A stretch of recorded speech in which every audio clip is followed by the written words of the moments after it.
So, you're curious about the Power Pack DLC, but aren't sure if it's for you. Hopefully, by sharing some answers to questions I had, as well as my experience so far, you'll be able to get closer to a decision. I also play on a dated G29 wheel and NPS VR2, so my experience may differ from yours. I'm Calico Yeti, and this is my experience so far. Once we're aboard the pirate ship, we're greeted by no other than Sarah, who gives us an overview of what to expect from the experience and how things work. Once she sends you on your way, the Power Pack menu opens up. The layout is pretty straightforward. There are 6 color coded themes that have a range of 4 to 9 races and 6 to 7 prizes each. The 6 themes are Japan Asia, Europe, United States, Historic, Tuning, and the Nürburgring. There's a total of 50 races with 37 rewards to claim with these stars that you collect during each race. But more on that later. Now, at first there's only one race per section unlocked, and as you progress it will gradually open up. Once you decide on a race, you have the option to drive one of 3 pre-selected cars that vary from race to race. And you should know that the races won't necessarily consist of just these 3 models, they're just your options.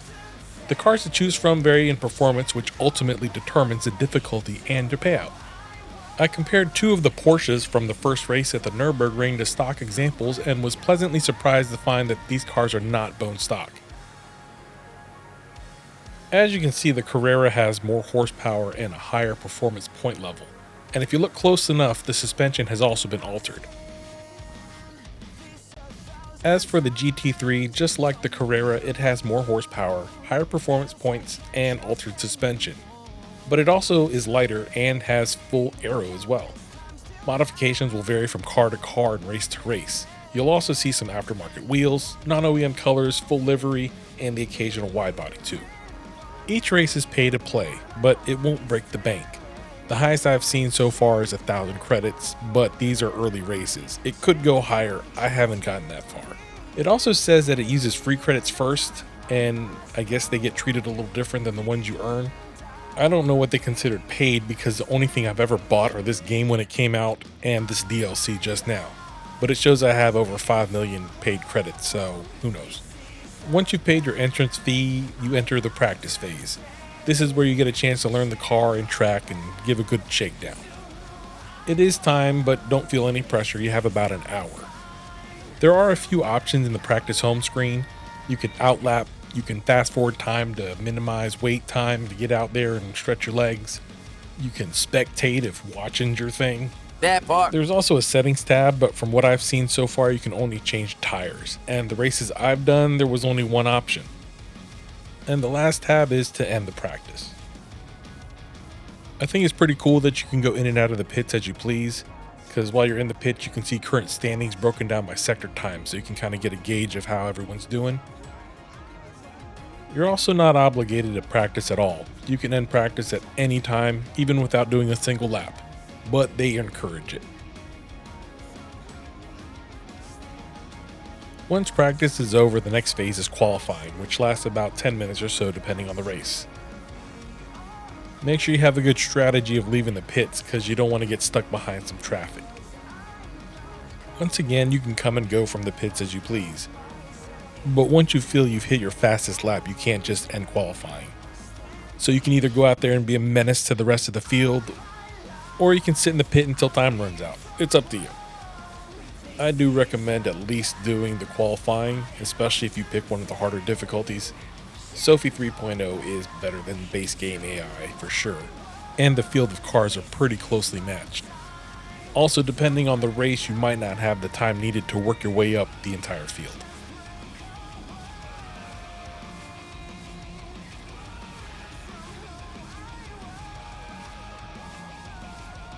This brings us to the moment we've all been waiting for, the actual race. The races I've done were all standing starts, which is pretty refreshing change from the rolling start. I wasn't expecting it, so I was fumbling around with the traction control on my throttle until I had some grip, then I could disable it and it was a whole mess. After my first race, I started practicing my launches during the straights in practice. It helped me have better starts for whatever that's worth. Now, there aren't any penalties during the race, but be warned. If you make a massive error, you can't just pause and restart. you're going to have to retire, losing all your progress to the current race, forcing you to re-enter, including paying that entry fee again. The payouts at the end of the race will vary depending on a few factors, like if you got pole position, the fastest lap, or had a clean race. Finishing first, I've seen anywhere from 60k to 150k. So you remember those stars I mentioned earlier? Well, this is where they come in. Once the race is over, you collect your stars. First place will get you 20, down to 5th place, which gets you 16. I think that's where it ends. It's what shows in the corner. I haven't placed that low, so I have no idea. I do know you can't get more than 20 stars per race no matter how many times you race them, or at what difficulty you compete at. Just think Angry Birds and trying to get 3 stars on a level. You can always go back and reattempt to get first place, securing the 20 stars. The prizes are locked behind various races on top of needing the correct amount of stars to claim them. The stars don't go away when claiming the prize, it's just more like the level needed to get them. There's a variety of rewards to claim when using the stars. They have 20 roulette tickets that range from 4 to 6 stars, 11 credit rewards from 100,000 to 1 million, and 6 cards that you can only get with the Power Pack. The range of stars needed for prizes also varies from 20 to 900. And if you do the math, the stars currently cap at 1,000, so you have a little bit of breathing room to acquire all the rewards without getting first place in every single race. I will note some odd inconsistencies with the prizes though. The reward isn't always necessarily larger the more stars required. For example, there's a $1 million credit prize that's 140 stars and another one that's 900, so yeah. The good thing though is that they didn't gatekeep the cars behind a large sum of stars. It's a range of 40 to 120, and the amount of races you need to complete to reach them is at best 4. The 6 unique cars are the Ford Mustang 2015 American Racer, the Nissan Skyline GTR GP tuned, the Porsche 911 Turbo Rally, Toyota AE86 Levine D-tuned, Toyota Supra GT Road Car, and the Volkswagen Beetle 1966 Desert Racer. I know what you're thinking, 6 cars, 6 regions, but the Nürburgring section does not have a single one. The United States has 2. I'm sure it's due to the length of the races at the Nürburgring section, as it also has the fewest events at 4. If you've read the Spec 3 update notes or watched a YouTube video on it, you'll know that 2 of the 20 engine swaps that came with the Spec 3 update are for the Skyline and the AE86 from the Power Pack. I've had a chance to get the Skyline and I have some good news. You're able to buy more after the first one's gifted to you. The Skyline costs 700,000 Gran Turismo bucks and comes in 5 different accent colors in the shades of red, blue, green, orange, and purple. The swap is from the 84 Super Silhouette, which is the same treatment that the stock 70 Skyline got. When looking at the GP tuned Skyline in the settings page, we get a little sneak peek at what this thing's made of. The engine model is listed as the S20 GTR GP tuned.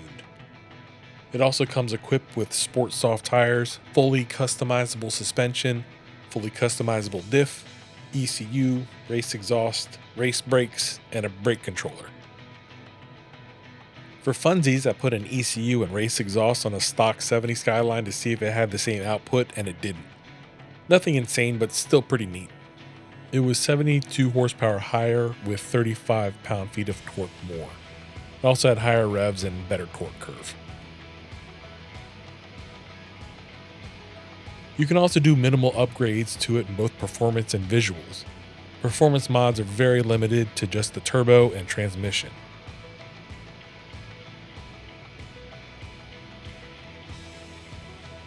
Visuals, they offer a little bit more. At the front, there are 2 splitter options of none and a bigger one. For the sides, we had fender mirrors or larger fender flares. I really could have used those mirrors in the race. At the rear, we had aftermarket line deletes on the C-pillar or a bumper add-on. And we also have the option to go wingless. It had various hood pin options. some license plate options with or without the frame, and some interesting modifications for the headlight deletes. So before I get into the new Sophie, I feel like I need to share how I enjoy Gran Turismo. I'm sure there's going to be plenty of opinions about it, and it's fine with me. I don't care. I'm not here to argue about that. I'm just sharing my experience with you guys. So I have like almost 900 hours in GT7, but I've only done like 2 daily races total ever. And I only messed with Sophie when it came out in February of 2023. I'm honestly probably not even that good at this game. I don't care. I find it very relaxing. It's my favorite game to play. I like to build street cars from mild to pretty stout, and I like to practice racecraft in VR. It's fun. I'm sure a lot of folks are ready to bail on me, but just hear me out, okay? Yes, I know hard isn't that hard, and the standard AI is not remarkable. But if you pick a car that's around, let's say 50 pp lower than required, I'm not talking about detuning a car. I'm talking about building one up to that point. And driving like they're real people, like, no punting, dive bomb, giving them room, all that good stuff. It can get challenging at times. I feel like the base AI can only react but so quickly. So if you quote unquote approach it realistically, they see you. They give you the room. However, they're not going to fight you for it. Is this boring? Sometimes. But with them being mild-mannered, it did help me get a lot better. And that's why I'm pretty excited to take on Sophie now. You see, the new Sophie acts differently. They're quicker to react, they'll defend, and they will murder you if you think rubbing is racing. They also aren't on rails like the base AI, so if you want to be a tough guy, you can pit them. But you better shoot to kill because they will hunt you down like they're the Georgia State Police. Look, it's still not perfect by any means. Sometimes their lines make no sense at all, and certain corners they're still shy of. I am glad, however, that they got rid of the emojis. It makes you pay more attention to their driving to see if there's any changes in their behavior. Not to mention that it was immersion breaking. I may be a small demographic because of how I play and what I play with, but I don't think $30 is too much to ask. I do think it was silly that they added that $5 million DLC along with the power pack. It was unnecessary to pull that whole medium popcorn stunt. Whoever's going to buy this thing is going to buy this thing. I'm not going to get in a whole big price value conversation in this video. It's not for everyone, surely. I mean, there's plenty of companies, games, and DLCs that I refuse to support for various reasons. But if you're someone that enjoys racing, this is probably for you. If all you do is grind one race to collect cars you're never going to drive, maybe sit this one out, or wait till it's on sale. I don't know. It's your money. Personally, I've spent more on less, and I'm enjoying my experience so far with the power pack. That's all I really got to say about this. I want to thank y'all for hanging out with me. I really do appreciate it. I guess I'll see you around. And just remember, keep 2 wheels on and keep it clean. See ya.